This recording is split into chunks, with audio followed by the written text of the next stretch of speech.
Urfa, Diyarbakır gezdim, hele hele yar yar. 32 sancak saydım, hele hele yar yar. Neslihan derler güzelim, adını duydum reh reh. Gül yüzünü görmeye geldim. Kalk gidelim Küheylan, uçalım gayri oy. Neslihan'a varalım gayri. Kalk gidelim Küheylan, uçalım gayri oy. Neslihan'a varalım gayri. Rumelinde pek çok gezdim, hele hele yar yar. Tuna boyunda dolandım, hele hele yar yar. Aslıhan derler güzelim, adını duydum reh reh. Gül yüzünü görmeye geldim. Kalk gidelim Küheylan, uçalım gayri oy.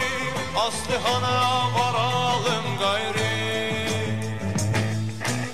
Kalk gidelim Küheylan, uçalım gayri oy. Aslıhan'a varalım gayri.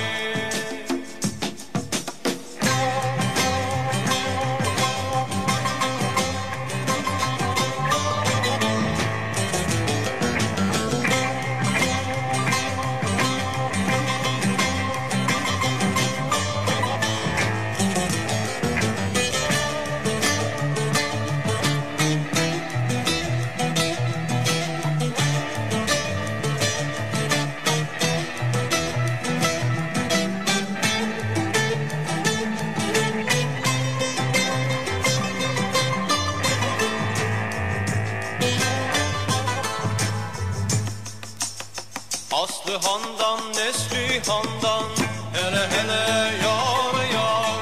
Fayda gelmez bey kızından, hele hele yar yar. Barış böyle belledi, bir çaldı bin bir söyledi. Siz de böyle söyleyin haydi. Kalk gidelim Küheylan, uçalım gayri oy. Sen bana dön, ben sana gayri.